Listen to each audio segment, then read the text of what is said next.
नमस्कार, मैं हूं सिद्धार्थ और बात करने वाले हैं उन मुद्दों की जो कि राजनीतिक जोड़ तोड़ को सबसे अहम बनाती हैं इन परिस्थितियों में। आप जानते हैं कि फिलहाल देश में क्या चल रहा है। फिलहाल देश में लोकसभा चुनाव की तैयारियां चल रही हैं। अगर कोई पूछे कि इसके अलावा क्या चल रहा है, तो जाहिर सी बात है इसके अलावा पहलवानों का मुद्दा चल रहा है। इसके अलावा पहलवानों का मुद्दा चल रहा है, ब्रिजभूषण चल रहे हैं और ब्रिजभूषण के साथ में चल रहा है भाजपा का सबसे बड़ा रसूख।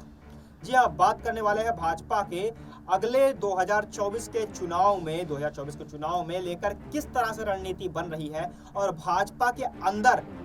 टिकटों के बंटवारे पर क्या बड़ी प्लानिंग चल रही है। बेहद विश्वस्त सूत्रों के हवाले से जो जानकारियां मिली है, हम उसके साक्ष्यों के आधार पर और उन सबूतों के आधार पर आज आपको बताने वाले हैं कुछ ऐसा जो कि बेहद चौंकाने वाला है, इसके साथ ही काफी मनोरंजक है और राजनीतिक जानकारी पूर्ण भरा है। सबसे पहली बात यह है कि भाजपा 2024 के चुनाव को लेकर के बिल्कुल भी घबराई हुई नहीं है, ना ही उसके अंदर किसी भी तरह की बेचैनी है, क्योंकि वो कहते हैं ना कि पानी जितना गहरा होता है उतना ही शांत होता है। भाजपा के अंदर फिलहाल किसी भी तरह की गर्मा गर्मी ये दिखाई नहीं पड़ रही है। हालांकि पूरा विपक्ष लगातार अभी से ही भाजपा के ऊपर निशाने साधने में व्यस्त हो गया है और पूरी तरह से भाजपा को घुटने टेकने के लिए मजबूर करने की कोशिश कर रहा है। हालांकि भाजपा ठहरी देश की सबसे बड़ी और कद्दावर पार्टी, इसलिए भाजपा के ऊपर फिलहाल तो कोई असर नहीं पड़ता हुआ दिखाई दे रहा है। पर भाजपा के जो छोटे नेता हैं, भाजपा के जो ऐसे नेता हैं जो लगातार उनमें अपने पार्टी के अंदर एक बड़ा चेहरा और एक बड़ी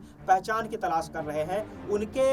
हरकतों से, उनकी प्रतिक्रियाओं से और उनके आने वाली तैयारियों से यह साफ है कि पार्टी के अंदर क्या कुछ जमीनी स्तर पर और निचले स्तर पर क्या हलचल चल रही है और किस तरह से पार्टी आने वाले समय में अपनी गतिविधियों को और अपनी रणनीतियों को अंजाम देने वाली है। बता दें कि उत्तर प्रदेश में जिस तरह से भाजपा का संगठन है और जिस तरह से भाजपा की बहुतायत है, जिस तरह से भाजपा की वर्चस्वशाली सरकार है, अब इस दौरान कई विधायकों ने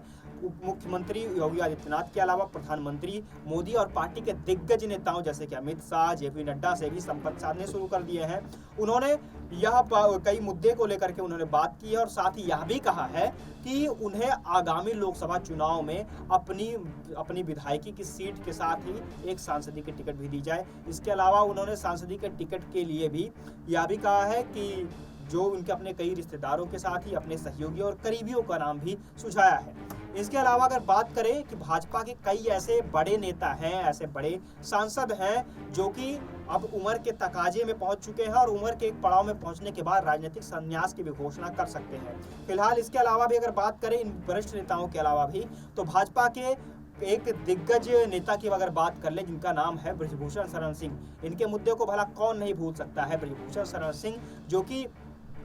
भाजपा के एक बहुत बड़ा चेहरा है। इसके अलावा भाजपा के जितने कई जिले उनके क्षेत्र में आने वाले पूर्वांचल, उत्तर प्रदेश के पूर्वांचल के कई जिलों में उनकी पकड़ है और उस जिले के कई सांसदों के ऊपर, कई विधायकों की सीटें भी उनके ऊपर निर्भर करती हैं। तो यदि इस बार पहलवानों का मुद्दा ब्रिजभूषण के खिलाफ जाता है और ब्रिजभूषण की गिरफ्तारी देखने को मिलती है, तो ब्रिजभूषण पहली बात तो वे खुद गोंडा सदर से सांसद हैं और इसके अलावा ब्रिजभूषण के साथी विधायक या ब्रिजभूषण को सहयोग देने वाले विधायक या सांसद यदि वो इस्तीफा भी देते हैं, तो क्या आने वाले समय में भाजपा के लिए इन सीटों पर किन विधायकों का या किन नेताओं का चयन किया जाता है, यह भी महत्वपूर्ण है। इसके अलावा अगर हम बात कर लें तो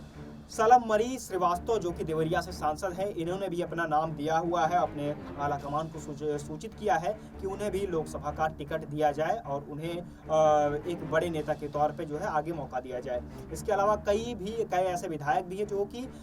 2019 का चुनाव 2021 का विधानसभा चुनाव हार चुके हैं और उन्होंने भी पार्टी आला कमान को अपनी याचिका दी है, अपनी यह भूमिका दी है। राजनीतिक सरगर्मियों के बीच ये तो रही देश और दुनिया की तमाम खबरों की अपडेट्स। आप जुड़े रहिए हमारे चैनल के साथ और देखते रहिए SPN 9 न्यूज़। धन्यवाद।